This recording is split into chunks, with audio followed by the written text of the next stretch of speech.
नवाबगंज हरदुआ में आदर्श महाविद्यालय हरदुआ में आयोजित महिला सशक्तिकरण व मिशन शक्ति फेज 3 हेतु आयोजित कार्यक्रम में पैनी नजर सामाजिक संस्था के प्रदेश अध्यक्ष एडवोकेट सुनीता गंगवार को आमंत्रित किया, जिसके तहत संस्था अध्यक्ष एडवोकेट सुनीता गंगवार ने महिला सशक्तिकरण व मिशन शक्ति पर छात्राओं को संबोधित किया, जिसमें उन्होंने कहा कि महिला सशक्तिकरण तभी संभव है जबकि महिलाओं की शिक्षा पर विशेष ध्यान दिया जाना चाहिए और उन्हें जागरूक किया जाना चाहिए। महिलाओं की सुरक्षा के लिए कड़े कानूनों की जरूरत है और कड़े कानूनों के साथ साथ उन कानूनों को अमली जामा देने की जरूरत है। मैंने जो भी पाया है, सरकार ने योजनाएं अच्छी बनाई हैं, लेकिन उनका नीचे जो है प्रशासन लेवल पर उतनी अच्छी तरह से उनका पालन नहीं होता है। तो इसके लिए ज़रूरत है, एक आवाज़ भी उठाने की ज़रूरत है और इसके अलावा सभी लड़कियों को, सभी बेटियों को स्कूल स्तर से लेकर कॉलेज स्तर तक एक पाठ्यक्रम में ये चीज़ शामिल करनी चाहिए कि जो उनके कानूनी अधिकार है सुरक्षा को लेकर, और जो सुरक्षा को लेकर, महिलाओं की सुरक्षा को लेकर कानून बनाए गए हैं, उनकी क्या प्रक्रिया है, उस चीज़ की जानकारी बेटियों को होनी चाहिए। क्योंकि कई बार होता है कि हमें पता नहीं होता है कि हम क्या करें ऐसे में। और असुरक्षा की जो बात है, केवल घर से बाहर असुरक्षा नहीं होती है, कई बार ऐसा भी देखा गया है कि घरों के अंदर भी हम असुरक्षित हैं, घरों के अंदर भी हिंसा होती है, घरों के अंदर भी तमाम प्रकार के शोषण होते हैं बेटियों के। तो उसके लिए भी वही कानून है, घरेलू हिंसा के लिए भी कानून है और घरेलू हिंसा से सुरक्षा पाने के लिए भी यही पुलिस प्रशासन होता है। यदि आपके साथ में घर में कहीं उत्पीड़न हो रहा है, घर में आप असुरक्षित हैं, घर के किसी रिश्तेदार या व्यक्ति के द्वारा भी आप असुरक्षित महसूस होती है, तो आप पुलिस प्रशासन की मदद ले सकती है। सबसे पहले जो 112 नंबर पुलिस का नंबर होता है, अगर आपको लगता है कहीं से आपको कोई दिक्कत आ रही है, आपको कोई परेशान कर रहा है, आपको कोई ब्लैकमेल कर रहा है, तो आप 112 पहले परिवार को आप बताएंगे। परिवार को बताने के बाद भी आपकी समस्या समाधान नहीं होता है, तो उसके लिए एक पुलिस का नंबर बनाया गया है, जो इमरजेंसी में जब आपके पास कोई नहीं है, कोई विकल्प नहीं मिल रहा है, तो आप तुरंत 112 डायल करके पुलिस सुरक्षा ले सकते हैं। 112 डायल करते ही आपको पुलिस निश्चित रूप से आपके पास पहुंचेगी और उसके बाद जो है आगे प्रक्रिया अलग होती है। तो मेरा मानना है कि ये चीज़ पाठ्यक्रम में भी शामिल की जानी चाहिए। वो कानूनी अधिकार महिलाओं को अपनी सुरक्षा के संबंध में पता होने चाहिए, क्योंकि ज़्यादातर जो स्थिति आती है, मेरे पास महिलाओं के बहुत केस आते हैं, अमली जामा पहना सकते हैं, वरना हम केवल बातें ही कर सकते हैं कि महिला सुरक्षा की हम बात करते हैं और महिलाओं की सुरक्षा हो नहीं पा रही है, तो उससे समाज का कल्याण नहीं हो सकता है। तो इसमें सबसे मुख्य बिंदु है कि हम महिला सुरक्षा के लिए सजग होना चाहिए हमें। अगर हमारे साथ कोई बात हो रही है, किसी से हमें असुरक्षा महसूस हो रही है, कोई गलत लग रहा है, गलत कर रहा है, तो हमें पुलिस सुरक्षा लेनी चाहिए। और इसके अलावा कड़े कानून बनाए जाने चाहिए कि बेटियों के साथ, छोटी छोटी बच्चियों के साथ जो गलत होता है, उन पर तत्काल जो है ऐसे कानून होने चाहिए कि जिन पर तत्काल सजा होनी चाहिए। होनी चाहिए कि नहीं होनी चाहिए? होनी चाहिए।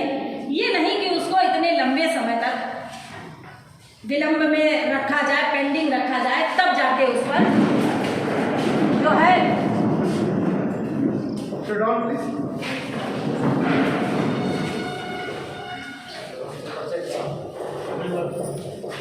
आपके बीच में हमारे गुरु भी रहे हैं और रिश्तेदार भी समझ लो, क्योंकि हम बहुत क्लोज समझ रहे हैं आपसे, परिवार से, पूरे से। ये पैनी नजर सामाजिक संस्था की प्रदेश उपाध्यक्ष हैं मिस्टर सिद्दीक अहमद सर। आप जोरदार तालियों से सबका स्वागत करें।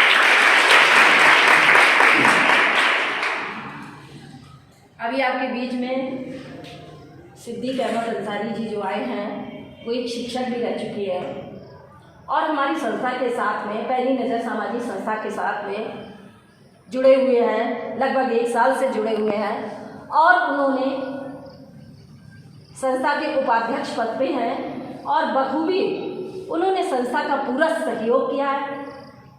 जितने भी हमने समाज की आवाज़ उठाई है, अन्याय के खिलाफ जो भी आवाज़ उठाई है, उसमें सिद्दीक साहब ने भरपूर अपनी जिम्मेदारी को निभाया है और मैं आगे उम्मीद करती हूँ कि वो संस्था को ऐसे ही और मजबूती प्रदान करेंगे और संस्था को एक मजबूत स्तंभ की तरह संस्था के खड़े रहेंगे। तो जो बात हम कह रहे थे कि महिला सुरक्षा की बात, आज सबसे ज़्यादा जो ज़रूरत है वो महिलाओं की सुरक्षा के लिए कड़े कानूनों की ज़रूरत है और कड़े कानूनों के साथ साथ उन कानूनों को अमली जामा देने की ज़रूरत है।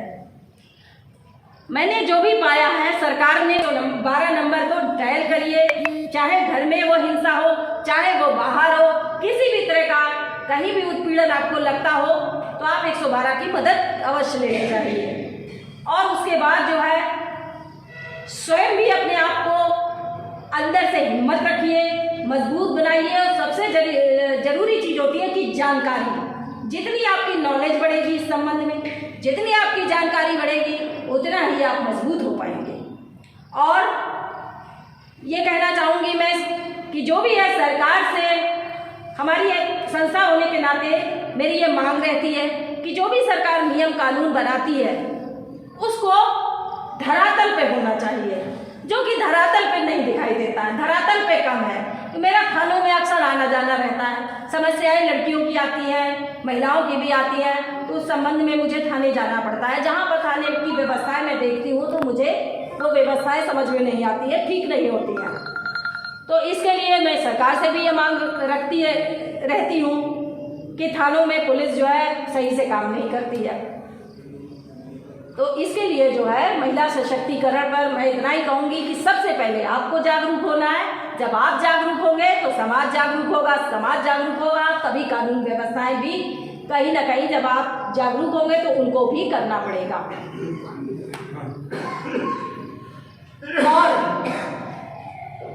सबसे पहली बात है कि ये सारी चीज़ें, फिर उसी बात पर आना पड़ेगा कि सारी चीज़ें किससे संभव है? शिक्षा से संभव है।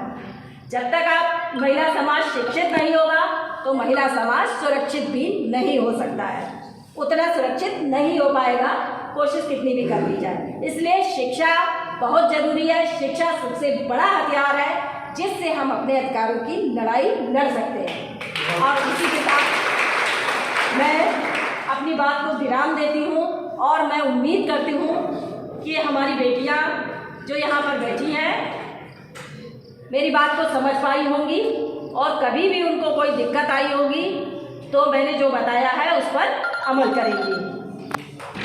धन्यवाद।